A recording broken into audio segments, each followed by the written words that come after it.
and welcome to Hollywood Headlines. I'm your host, Paige Davis, and tonight we're going to be talking about the latest news in Hollywood, starting with the arrest of Tupac Shakur's suspected killer. Hollywood Headlines starts right now.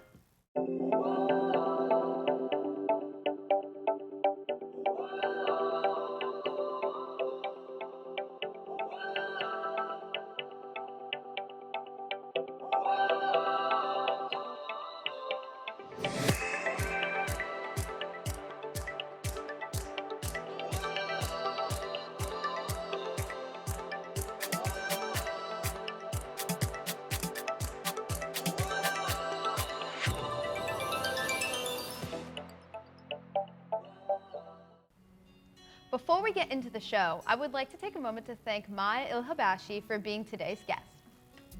The high-profile cold case of rapper Tupac Shakur's murder has been a major breakthrough after 30 years. A suspect by the name of Dwayne Keefe Davis was arrested Friday morning in Las Vegas. Authorities painting him as the ringmaster of the plot to kill 24-year-old Tupac Shakur in 1996. Davis has long claimed to be in the infamous white Cadillac that drove up behind Tupac's car, firing shots from the backseat, hitting the rapper 4 times. According to the authorities, David confessed to the crime in 2009, but the confession was unable to be used in a court setting as evidence. Tupac's family said the arrest was bittersweet, as the arrest comes after years of waiting and pain. Tupac Shakur was known for his songs about social issues like racial inequality, gang violence, and poverty. Mai, what were your thoughts about the initial arrest? I mean, from what you said, it's so interesting, like arresting him much later about it, like their feelings probably been burning this whole time, and then, you know, after like maybe they soothed out and maybe even there's some anger toward like all of this, they started to be like, oh, now you want to take it. Yeah, because the thing is, this was a cold case for like 30 years. Yeah, it was crazy. It's good that that Tupac's family's finally getting justice for what happened like freaking 30 years ago. So like, you know, yay! All right, and do you think there'll be any further major developments in the case?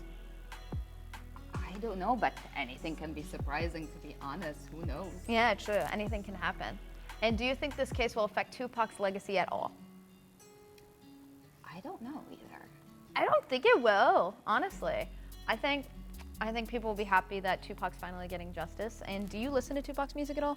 Not really. It's okay. Me neither. I'm not really a rap girly. But all right. Beyonce's Renaissance tour has also been another one of the concepts to have been made into a movie. Renaissance, a film by Beyonce, will capture the making of her 2022 album, Renaissance, that featured hits such as Break My Soul and Cuff It. The film will also showcase footage from her 2023 Renaissance World Tour, which recently had its last show on October 1st in Kansas City. The movie is set to be released only in AMC theaters on December 1st, so you don't want to miss it. Mai, are you a fan of Beyonce? Yes. I wouldn't say I'm a huge fan, but her music is amazing. She does know how to sing. She does get you feeling and rattling up. So, you know, I would love to see her in a concert. I know. I'm excited for Beyonce in this new film, considering Taylor just had like her film released. Well, it doesn't come out next, it comes out next week. But Taylor's film is coming soon, and then Beyonce's gonna have her film like a month and a half later. It's gonna be a jam-packed little year for that. And have you ever seen her on tour or no? I've never been on tour before, but I would love to. Her fashion, her performances, she really puts up a show. Oh yeah, for sure. The Renaissance tour, I know that tour was, the budget for that tour was expensive, but like the visuals, like everything with outfits. it. Yes, the outfits. And the dancers, of course. And the dancers, of course. And have you seen the trailer at all for the film? Yes, I actually have seen the trailer. Oh my God. Film, yes. Yeah. And you know what? You should check her out. She actually knows how to also act. She did a movie before. It's called, I think, Obsessed or Obsession. She knows how to act. So, you know, she has experience, everybody. She does. And do you plan on seeing the film when it releases? Of course. Good. I was like, do you want to go together? We should go together, actually. We should go together. All right. And when we come back from the break, we will be talking about Drake's upcoming album. Hollywood Headlines will be back We'll be right back. The long-teased album by Drake is finally going to be released on October 6th, 2023. Different from the original release date of September 22nd, 2023. Drake first mentioned this album for All the Dogs back in June. Back in August, he shared the cover artwork done by his 5-year-old son, Adonis Graham. Adonis drew a white dog with red eyes. Also, this album goes along with his poetry book, Titles Ruin Everything. Drake briefly mentioned this book on his radio last year. He released the book that goes to this album with minimal notice. And in an ad for his book, he had a QR code linked to a website that said, quote, "I made an album to go with the book. They say they miss the old Drake. Girl, don't tempt me. For all the dogs," end quote. On top of all of that, For All the Dogs is a follow-up to LP, Honestly, Nevermind, and collab with 21 Savage. Her Loss, My. How do you feel about this album coming out? I am not a Drake fan. It's okay. I don't listen to Drake either. I listened to a couple of his songs. I am not much into his songs, to be honest. Sorry, everybody. Maybe I'm not that much sorry. She's a baby. I'm assuming everybody is exciting, so yay for everybody that is exciting. I think it's really cute that he's doing his kid like drawing on the album. That is really cute. That is so adorable. Will it still tempt me to watch? Probably not. Yes, I'm not really a Drake listener either, but for Drake fans, I'm sure this is very exciting for you guys. So I am excited for you guys, and I hope the album is great. But I'm a Taylor Swift listener, so don't really listen to Drake. Sorry, guys. And do you have any other thoughts about the album? Not really, but it seems like everybody else is very excited. I know a lot of people have been excited and cheering all around me. They have a lot of smile on their face right now. I see them, yes. All right. That's exciting. Lil Tay is back. After radio silence from the child star for over 5 years, Lil Tay is back with a bang after a story post from her Instagram in regards to her estranged father, Christopher Hope, exposing him for being, quote, "My abusive, racist, misogynistic, woman-beating father faked my death," end quote. Following a now-deleted post from her father on her Instagram stating that his daughter, Claire Hope, whose real name is actually Tay Tion, unexpectedly passed away. Tay revealed in a tell-all 30-minute live stream on September 30th on Instagram about all the horrible abuse she endured at the hands of her father, and how he only came back into her life to control her fame and money, hence why she was in hiding for so long. Now let's take it back to 2018 when Tay first blew up. Tay was known for being, quote, "the youngest flexer of the century," end quote, flexing practically anything she could on the internet. She was an immediate internet sensation for essentially being a spoiled brat. She even had feuds with stars like Bad Baby and had an interview with GMA. But Tay is back with a music career, releasing her debut single, Sucker for Green, which is quite fitting knowing how she got famous. Mai, do you remember Lil Tay when she blew up back in 2018? So I'm not gonna lie, I actually did not know her, only because during that time there was a lot of little children popping up. They were everywhere coming up, and all of them were bratty, and all of them just wanted to show off how much brattier they are and more richer they are. Yeah, because the Bad Baby and Woah Vicky were like super popular at the time too, so it was just like the battle back and forth of the three of them, honestly. Yeah, so, you know, it's just, I wasn't really interested in any of them. Yeah, and do you think her comeback music video is just a cash grab? Yes. Oh, hell. Yes, it is. It is. It is money grab. I mean, in nowadays, TikTok, anything gonna make money. So why not come in, make some cash? Maybe not even go to high school. Who knows? Yeah. She's still 16, so, you know. Yeah, exactly. And do you think Tay is actually going to stick around for good, or do you think she might go into hiding again?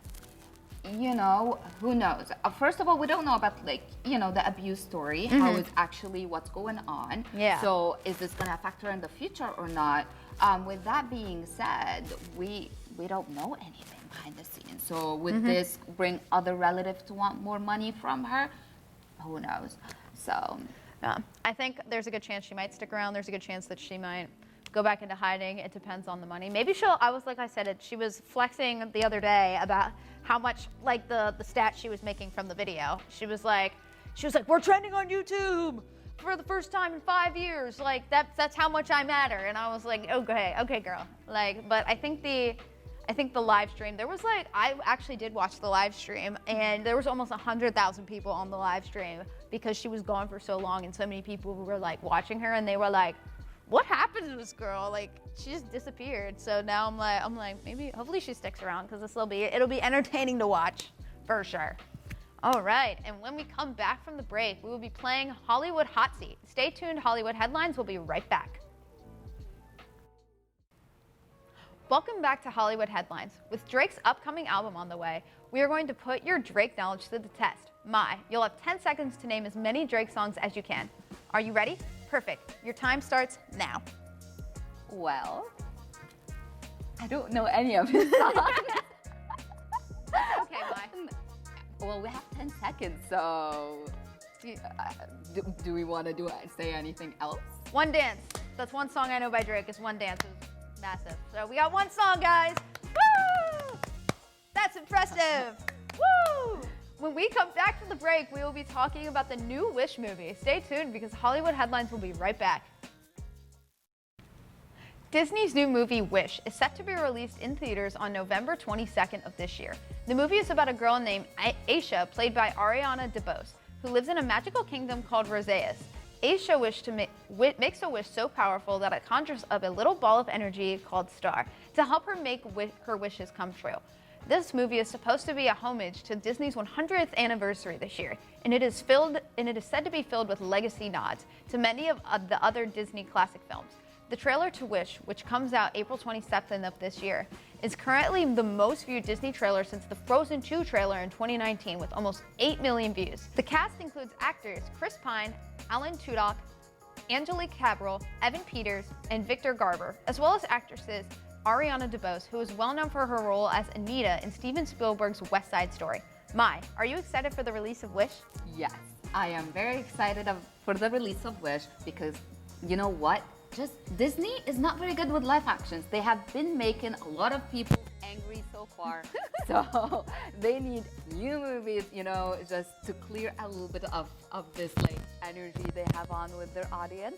So you know what? New stories. That's what we need. Exactly. I'm excited for this too. They haven't had an animated movie since Frozen, or at least they might have, but I haven't seen it in a while. So.